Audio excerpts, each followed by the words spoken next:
1800 hours, Pakistan Standard Time. Assalamu alaikum.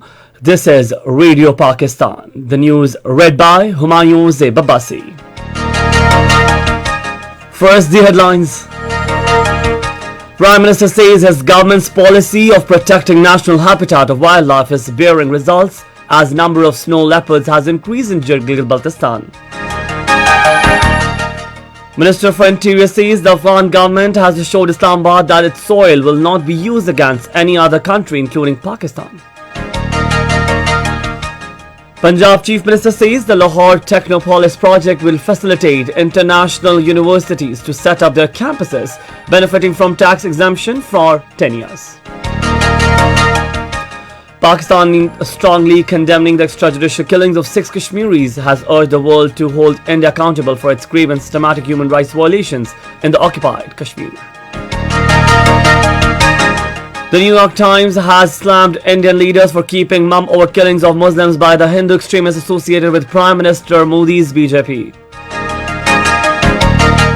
Secretary General of SAARC has stressed the urgent need to strengthen regional cooperation among member states to help them alleviate poverty, usher an era of progress and prosperity.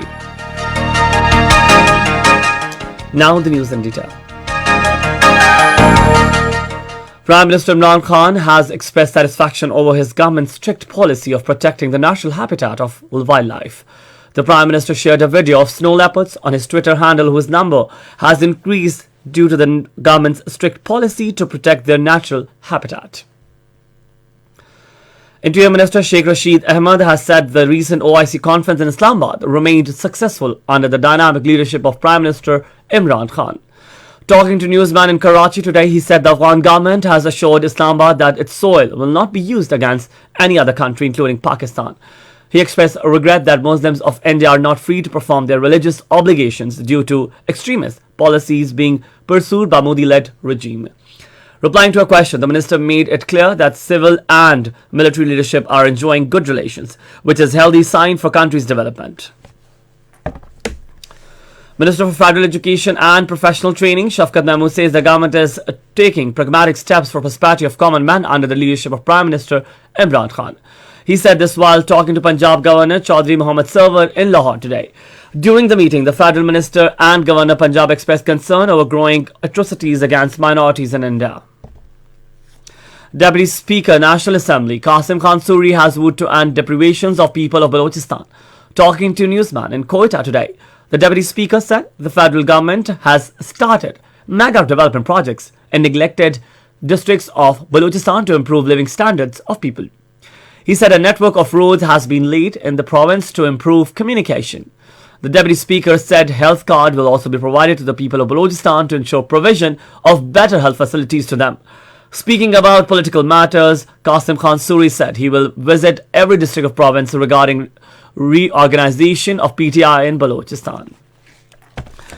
Punjab Chief Minister Sardar Usman Buzar says Lahore Technopolis project has been started under the vision of excellence in knowledge and enterprise to increase education and business opportunities for youth. Talking to Punjab Minister for Higher Education Raja Yasir Humayun in Lahore today, the Chief Minister said besides business training, funds will also be provided to youth for starting businesses. He said international university will set up their campuses in Lahore Technopolis and the Technopolis will get all benefits under Special Technology Zone Act, including tax exemption for 10 years. On the occasion, the Provincial Higher Education Minister briefed Chief Minister about steps taken for improvement in higher education sector. Sessions of the Senate and the National Assembly will be held separately at the Parliament House in Islamabad tomorrow. The upper house will meet at 3 p.m. and the lower house will resume at 4 p.m. Besides legislative business, both the houses will take up matters pertaining to national and international importance. The Federal Cabinet will meet in Islamabad on Tuesday to discuss political and economic situation of the country. The meeting will also take up various other issues including local bodies elections in Punjab and Khyber Pakhtunkhwa and provision of aid to Cuba to deal with COVID-19.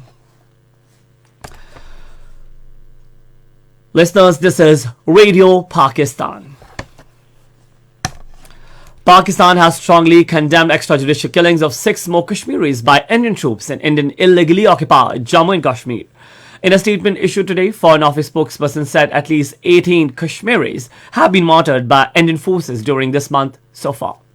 The spokesperson said burial of the last remains of martyrs at unknown locations without consent and presence of their families is a manifestation of callous behavior and moral bankruptcy of BJP RSS regime.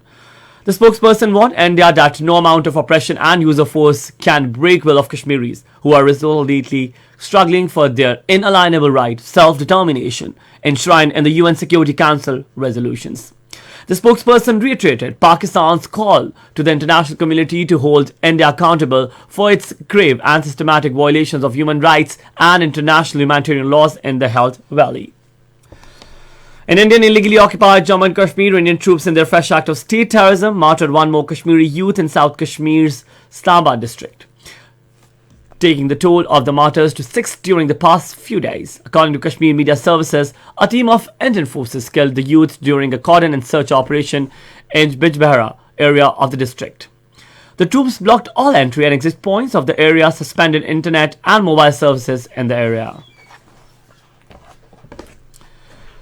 Prominent international daily, the New York Times, has slammed Indian leaders for keeping mum over the killings of Muslims by the Hindu extremists. In an article, the paper wrote that in a worse instance of rising anti-Muslim sentiment across India, right-wing Hindu activists at a conference in Haridwar took an oath to make India a Hindu country even if it required killing Muslims. The paper further noted that Indian leaders and especially Prime Minister Narendra Modi's silence over the incidents is a tacit signal of protection for the extremists, some of whom have close ties with this party. Secretary General of SAG Asian Association for Regional Cooperation, Isala Ruwan Wirakun, has stressed the urgent need of strengthening regional cooperation among member states to usher an era of prosperity, progress, development, and alleviate the abject poverty in the region. Speaking at a reception hosted in this honor in Islamabad today, the Secretary General called upon the SAARC Council of Ministers to hold a meeting to address the procedural issue due to which SAARC and its apex allies bodies are generally suffering.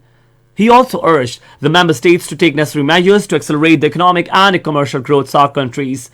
Welcoming the SAARC Secretary General, founder chairman of Pak US Business Council, Iftikhar Ali Malik, on behalf of Pakistani business community, said that SAARC must evolve a viable strategy to help remove the bottlenecks impeding intra-regional trade and economic ties within the region. He called upon the member states to unlock the potential of regional economic cooperation and integration in South Asia and revisit their policy priorities to promote economic connectivity. In Burkina Faso, at least 41 people have been killed in an attack by armed groups in the country's troubled north area. The Burkina Faso government said today that the attack took place on Thursday and also killed members of a government-backed civilian self-defense force that was set up to support the army. The members of the self-defense force were escorting a convoy of traders near a town not far from the Mali border. Now the sports news. On the second day of the final test match of Quaid-e-Azam Trophy played at the International Stadium in Karachi today, the Northern were 71 runs for no loss a short while ago. Earlier, Khyber Pakhtunkhwa 374 runs in their first innings. And finally, the weather report. Rain with snow is expected in Gilgit-Baltistan, Upper Khyber Pakhtunkhwa, Potawar region, coastal areas of Sindh and Balochistan, Kashmir and its adjoining hilly areas during the next 12 hours. Fog smoke is likely to prevail in plain areas of Punjab during night and morning hours. To end the news, once again, we'll look into the main headlines. Prime Minister says his government's policy of protecting natural habitat of wildlife is bearing results as number of snow leopards has increased in Gilgit-Baltistan. Minister for Interior says the Afghan government has assured Islamabad that soil will not be used against any other country including Pakistan. Punjab Chief Minister says the Lahore Technopolis project will facilitate international universities to set up their campuses benefiting from tax exemption for 10 years. Pakistan strongly condemning the extrajudicial killings of Sikh Kashmiri has urged the world to hold India accountable for its grave and systematic human rights violations in the occupied Kashmir. And that is the end of the news. For more news and analyses, you can always log on to our website radio.gov.pk. You can also watch live radio streaming for bulletins on the link facebook.com/Radio Pakistan News Official.